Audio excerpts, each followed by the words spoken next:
Okay, so for this deep dive, I want to start with a little mental edit. If you can, just picture the Australian Outback, late 19th century, the frontier era. What's the image that pops into your head?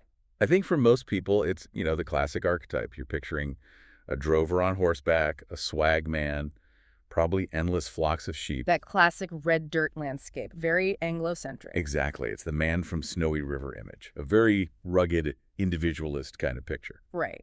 But what if I told you that image is missing maybe the single most critical piece of the puzzle? What if, instead of a horse, the real engine of that supply chain was a long train of camels, Hmm. and the men walking beside them weren't wearing akubra hats but turbans, and at sunset they'd stop, unroll prayer mats, and face Mecca, right there in the middle of the desert? It just creates a completely different texture to the history, doesn't it? It reframes the whole story. That is exactly what we are unpacking today. We're doing a deep dive into the Afghan Cameleers. We're talking about, roughly 3,000 men who arrived in Australia between the 1860s and the 1930s? And our mission here is to really understand how this group became the literal backbone of the Australian inland economy. And backbone is not an exaggeration. Not at all. Before cars, before the train lines really pushed deep into the interior, these men and their animals were the only thing connecting the continent. They were the fiber optic cables of the 19th century. And yet, and this is the tension we see in all the source material, their legacy was it was systematically obscured, written out of the popular history. So today we're pulling from historical records, logistics data, and personal biographies to figure out who these men were, how they engineered the infrastructure Australia relies on today, and I think crucially, why they were treated the way they were. So let's start with the basics, the identity. We call them the Afghan Cameleers or the Ghans, but looking at the notes, that name is a bit misleading. It is. It's a classic case of colonial shorthand. The British colonists just tended to group people together based on appearance or, the general direction they came from. So they weren't all from Afghanistan. No, not at all. Some were, but the demographic data shows a much more complex picture. The majority actually came from the western parts of British India. So we're talking modern-day Pakistan. Exactly. A huge number of men from Baluchistan and the Northwest Frontier Province. So while Afghan was the catch-all term, ethnically you had Pashtuns, Punjabis, Balochs, Sindhis. And the records even show smaller numbers from much further afield, Egypt, Turkey, Persia. It was incredibly diverse. But there was one unifying factor for most of them. They were Muslim. Yes, most were Muslim, and that is a crucial detail. Their arrival established the first permanent link between Islam and the Australian interior. They weren't just bringing labor, they were bringing a whole culture with them. Okay, so let's look at the timeline. When does this all really kick off? There were some early experiments in the 1830s and 40s, but the data really points to 1860 as the inflection point. That's when the major influx begins, and it was driven by pure necessity. The Burke and Wills expedition. The Burke and Wills expedition. The organizers looked at the desert they were trying to cross and realized horses simply couldn't cut it. They needed a logistics solution that matched the terrain. So they imported camels, and just as importantly, they imported the men who knew how to handle them. And that kicked off a system. Men were shipped in, usually on 3-year contracts. I want to pause on that detail. 3-year contract, that creates a very specific kind of social dynamic, right? It absolutely did. Yeah. It created this demographic that was almost entirely male. They usually left their families behind. They arrived alone. The goal was purely economic. Come here, work hard, send money home, and eventually leave. Though eventually leaving wasn't always how it worked out. No, it wasn't. But before we get to that, let's just drill down into the why camels part. From a biological perspective, was the difference between a horse and a camel really that stark? Oh, it was night and day. The Australian interior is one of the harshest environments on Earth. A horse is a beast of burden, sure, but it's high maintenance. It needs gallons of water regularly. It needs good feed. In a desert crossing, a horse is a liability. A huge liability. Mm-hmm. If the water hole is dry, your transport engine literally dies. A camel, on the other hand, is designed for exactly that scenario. A ship of the desert. Precisely. They can go weeks without water if they have to. And it's also about their feet. A horse's hooves just cut into the sand. Camels have those soft, spreading pads. They float over it. Before the combustion engine, the camel was the only heavy transport technology that worked. So what were they actually hauling? Everything. They were hauling everything required to build a nation. Massive wool bales from remote stations back to the railheads. Heavy mining machinery out to the gold fields. I was reading about the overland telegraph line. That seems like a monumental It task. cannot be overstated. The telegraph line was the internet of its day. It connected Australia to the world. The Cameleers hauled the poles, the wire, the insulators, the supplies for the workers across thousands of kilometers of nothing. Without them, that project would have been, what, maybe impossible. Infinitely harder, at the very least. It's interesting, though, looking at the learning curve, the notes mention the very first camel in Australia, a creature named Harry, and it didn't go well. Ah, yes. Poor Harry. It's a bit of a dark anecdote, but it shows the early friction. Harry arrived in 1840. By 1846, he's on an expedition with an explorer named John Horrocks. And Harry had some behavioral issues. You could say that. The account says that while Horrocks was loading a gun, Harry lurched or snapped at him. The gun went off. Horrocks was shot and eventually died from the wound. And the camel. They executed him. Harry got the death penalty. A tragic, almost absurd start. But the industry clearly moved past that. You get these essential figures like Dost Muhammad, who is with Burke and Wills, or Muhammad Saleh. Exactly. The explorers get the statues, but the Cameleers were the ones keeping them alive, finding water, managing the whole operation. They were the experts in the room. And by the turn of the century, this was big business. We see the rise of Muslim entrepreneurs. This is where the economic agency really shifts. You get men like Fazli Ahmed and Faiz Muhammad. They weren't just drivers, they were logistics moguls. They owned the camel trains. They controlled the supply lines for the entire outback. The Amazon delivery of the 1890s. That's it. If you wanted something moved in the interior, you dealt with them. So, with all the success, where did they live? Did they integrate into the European settlements? Generally, no. The sources describe a pattern of segregation. They lived in specific communities on the outskirts of towns, which became known as Ghan towns. Ghan towns. Yes. You'd find them near places like Udinadatta or Maree.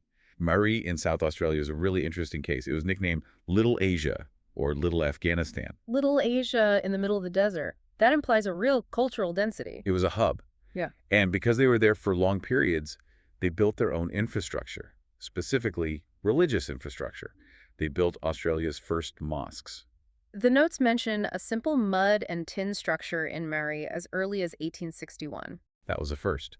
But then you get the Great Mosque of Adelaide in 1888, which is this beautiful structure that's still in use today, and the Perth Mosque in 1905. They were building for permanence. There's another social layer here that I found really compelling, their relationship with Indigenous Australians. Yes, this is a very positive aspect that comes through in the source material. It suggests the relationship between the Cameleers and Aboriginal Australians was often much more respectful than what you saw with European settlers. What was driving that difference? Well, part of it was shared marginalization. Neither group was white. But it was cultural, too. Intermarriage was quite common. Many Cameleers married Aboriginal women. And the oral histories from descendants today suggest these were seen as honorable unions. Exactly. It stands in pretty stark contrast to the violence and exploitation happening elsewhere on the frontier. It created this unique demographic blend, a true melting pot in the desert.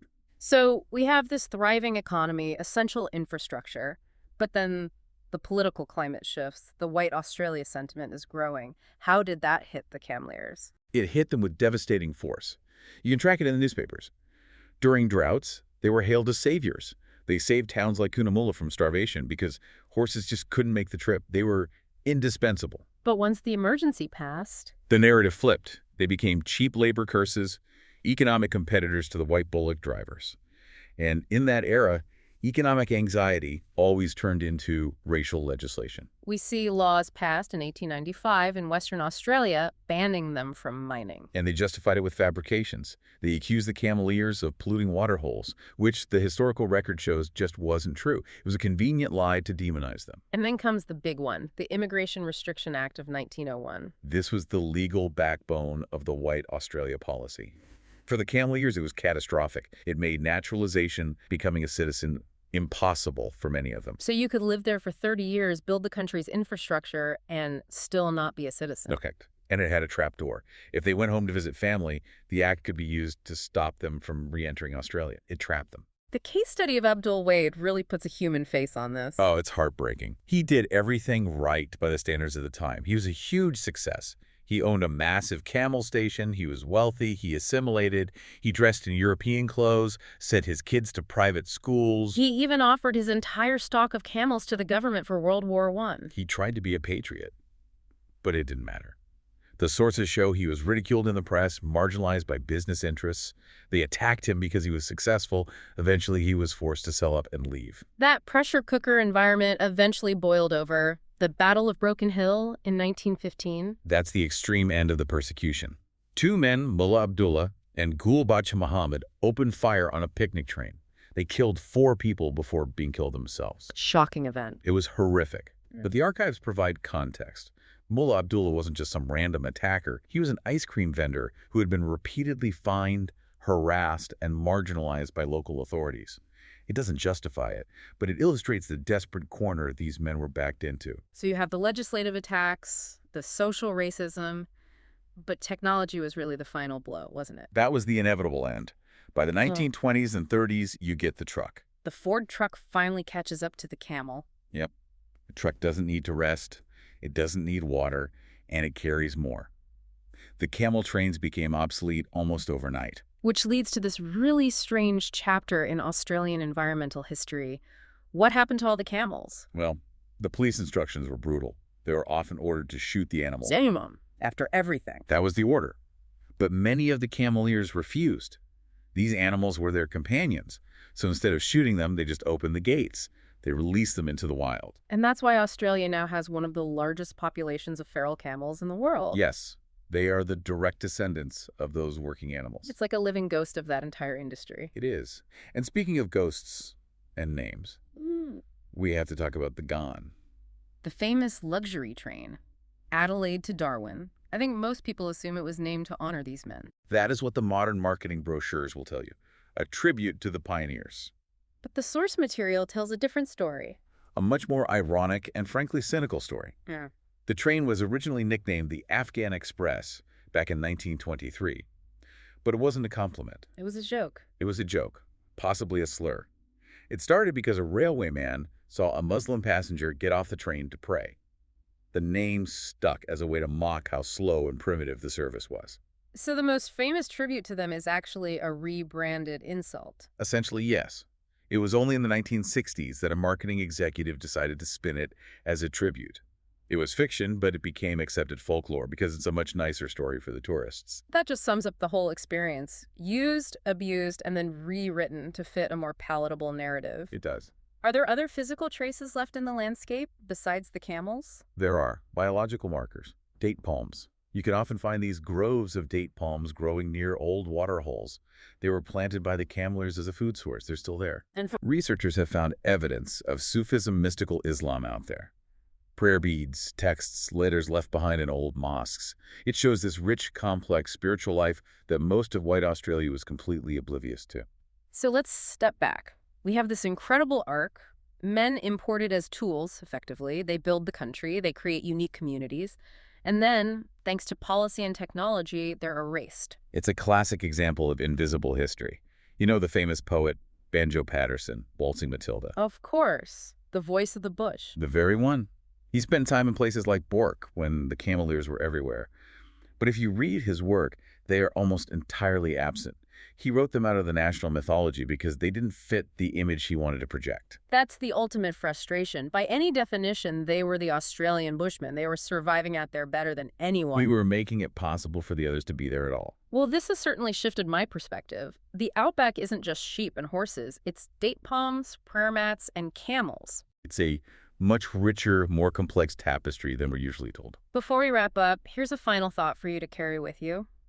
Next time you see a documentary about the Australian Outback and you see a feral camel wandering through the scrub, Right.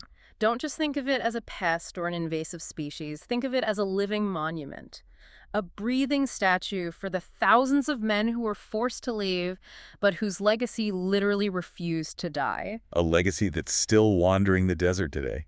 Thanks for listening to this deep dive. We'll catch you on the next one.